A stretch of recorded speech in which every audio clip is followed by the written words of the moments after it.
Hello YouTubers, this is Cessnaace back again with another 10 video ads video. Once again concentrating on VHS tapes, as this is the format I have the largest backlog on of videos to show. But I do have quite a few Laserdiscs to show in future videos, as well as DVDs. And I've got a video game coming. I've always got a video game coming. In this particular case, a game for the Sega Master System, winging its way from Australia, unless it's already in the country and I don't know about it. From Reader's Digest Home Video, the 100 funniest moments of the 20th century, the unexpected. See uproarious outtakes from the days when television was live, including Sid Caesar and Imogene Coca's send-ups of a trolley car named Desire, and From Here to Obscurity, plus footage of world leaders and famous celebrities caught with egg on their well-known faces. From Bogey to Betty Davis, from James Cagney to Claudette Colbert. See Princess Di hitting Prince Charles over the head with a special effects champagne bottle. Gerald Ford tripping. George Bush bowling. Richard Nixon in an unexpected duet with Pearl Bailey. Not even John Wayne can get it right! Exclamation point. A lot more text, which I'm not going to bother reading. And as I show cartridges when I'm showing video games, only natural that I show cartridges, cassettes, when I'm showing videotapes. Although with Laserdisc, don't expect me to pull out each Laserdisc and show that. Bubblegum Crisis, Tokyo 2040, Volume 3. Published by ADV Films. Each volume has 2 episodes. These are English dubbed versions. I would prefer English subtitled, but I couldn't find any of those at the flea market. And so far, all of the anime that I have found from ADV are in white shells, which kind of freaks out the automatic contrast and white balancing on this web camera. But if I take it and turn off the auto white balancing and so forth, it looks like crap. Pardon the language. Bubblegum Crisis, Tokyo 2040, Volume 4.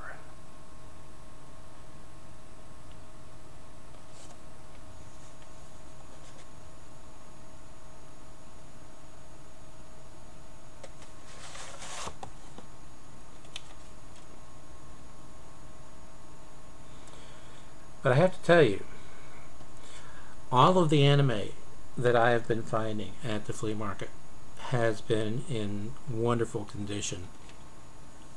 And I attribute this to the fact that it was the buyer that I bought them from, or I should say the seller I bought them from at the flea market, had bought them all from a single collector, and she had just bought them when I happened across her area. Bubblegum Crisis, Tokyo 2040, Volume 5. And I know I'm not making sense. I've been falling a lot lately, and I keep landing on my head. Some of you might find that funny. Well, I think it's funny sometimes too. My wife always makes the comment, I don't know what I'm going to do with you, but can't help it. My equilibrium is just so screwed up.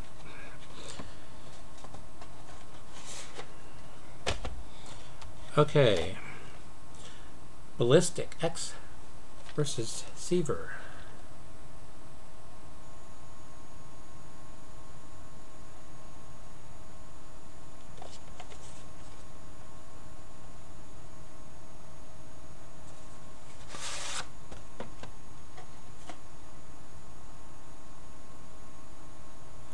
This is a former rental copy, and the way I know, it's rather obvious.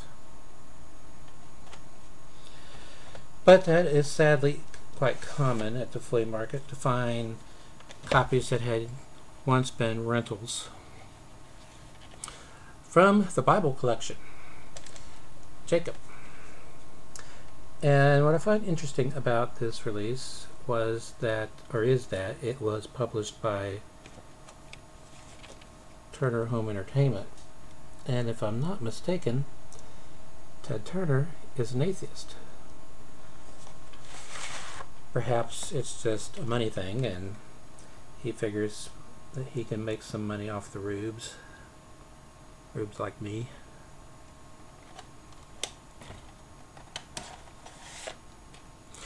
This was originally a British-Italian co-produced miniseries, but it was also released theatrically. Now, the miniseries version ran well over 300 minutes. I'm thinking 360, but it might have been 340, but in any event, well over 300 minutes. The theatrical version runs 141 minutes, and that's what this is.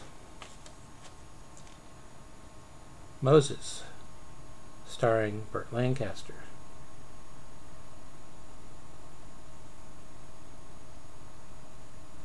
As well as Anthony Quayle and others.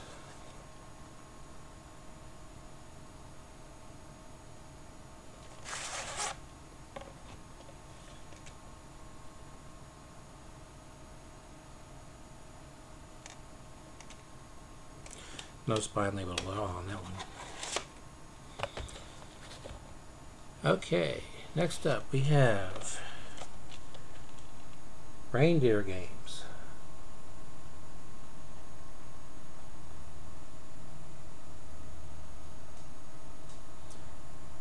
Includes sizzling, never-before-seen footage not shown in the original theatrical, DVD, or videocassette releases.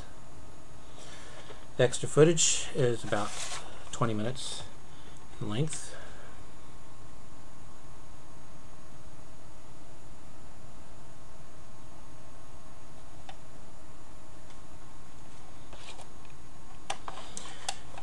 Yes, I bought another slow speed tape published by Good Times Home Video. The Sentinel. I really should stop doing that, but what the hey, they're only $1.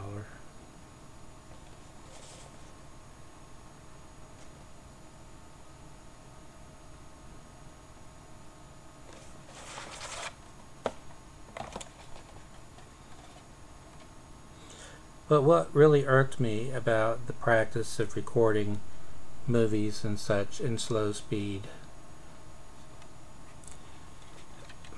it didn't save them a whole lot of money.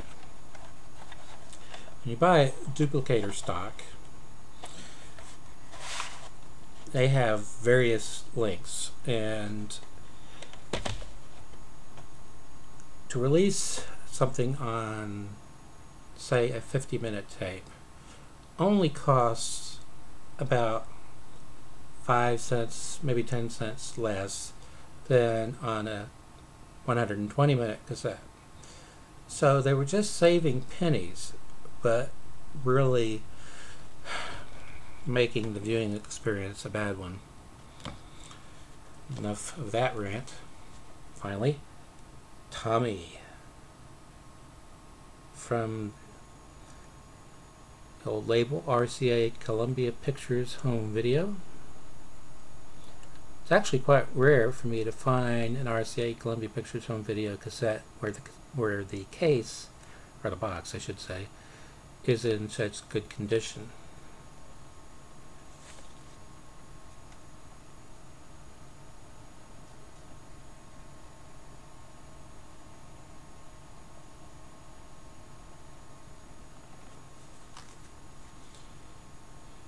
And Margaret, Oliver Reed, Roger Daltrey, also featuring Elton John as the Pinball Wizard, guest artists Eric Clapton, John Entwistle, Keith Moon, Paul Nicholas, Jack Nicholson, Robert Powell, Pete Townsend, Tina Turner, and The Who.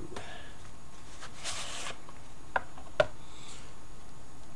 course, I'm a big pinball fan.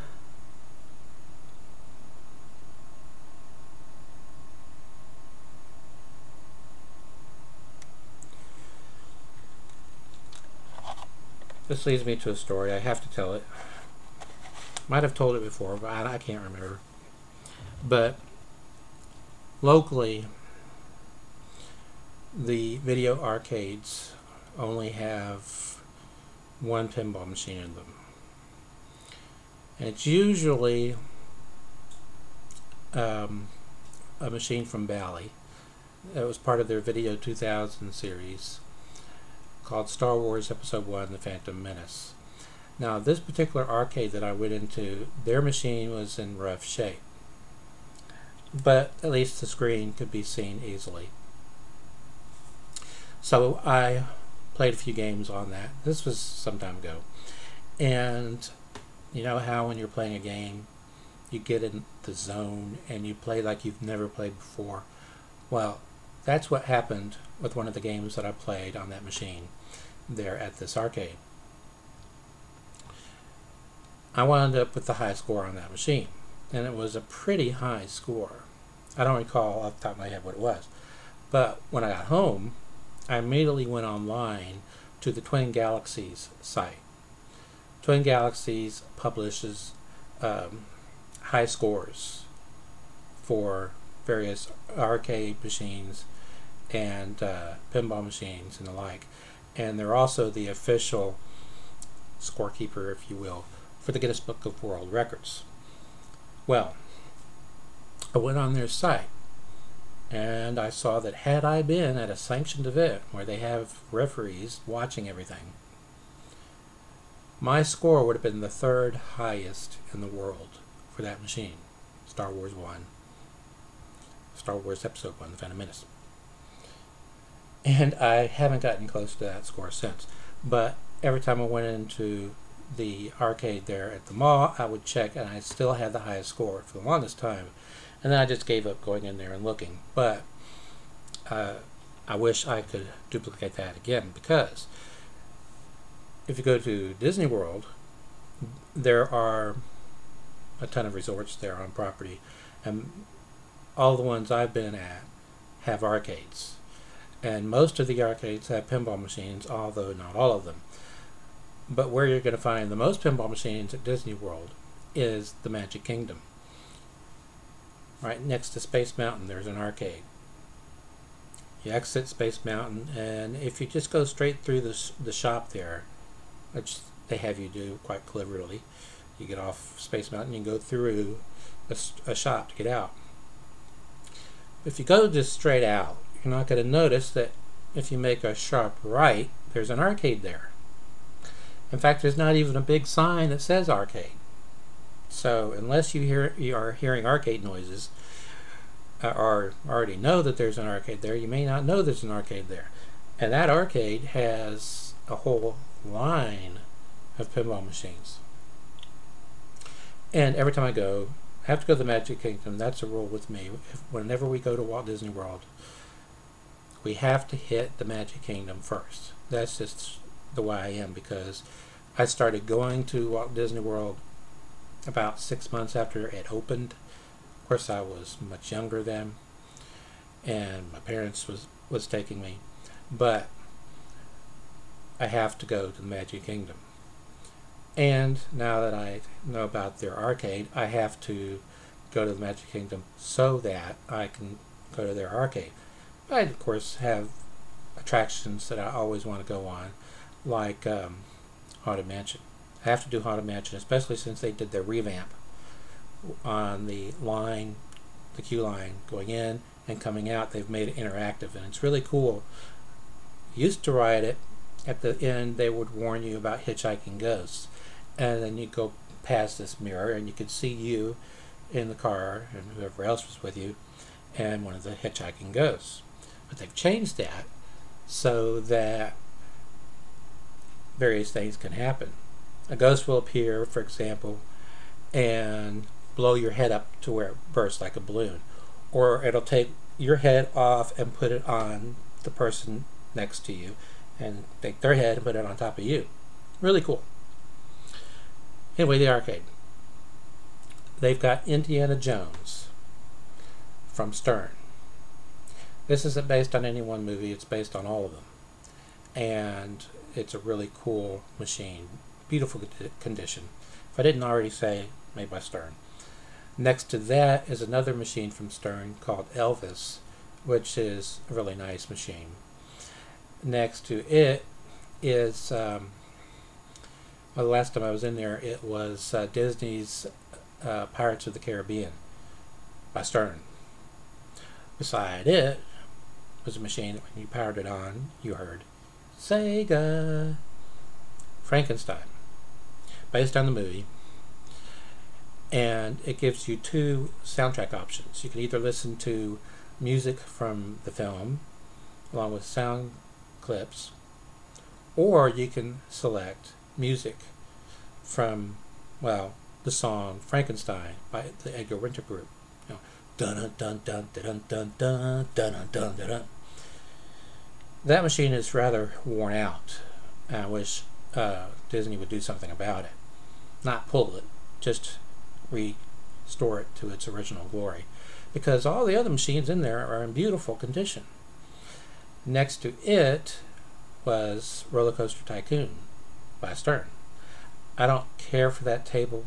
I play it when I go in there because it's there, and I rarely come across pinball machines here locally that aren't Star Wars Episode 1 The Phantom Menace, except for at Chuck E. Cheese's they have The Simpsons by Stern. Next to RollerCoaster Tycoon, they have Star Wars 1, or Star Wars Episode 1 The Phantom Menace by Stern. Beautiful condition. Part of the Video 2000 series. And then next to it, they have another pinball machine from the Video 2000 series from Bally that I haven't seen anywhere else. I'm not saying it's not anywhere else. I'm just saying I never find it anywhere else. And that is Revenge from Mars. And I love playing that game. I wish, I don't have anything against Stern. I love Stern because they are keeping pinball machines alive. Pinball machines are very expensive to make. There's a show I watch on the History Channel called Modern Marvels, and within that show they have some installments they do like engineering disasters, and they'll have engineering disasters 1 or engineering disasters 2, whatever. Well, there's a coin operated series within Modern Marvels, and in one of the shows they went into the Stern factory, and they show you all the steps involved in making a pinball machine. And it's really quite amazing and quite understandable that pinball machines are as expensive as they are because they're handmade. Yes, they have an assembly line, but none of it's automated. Within a pinball machine, you have miles and miles of wiring, and it's all done by hand.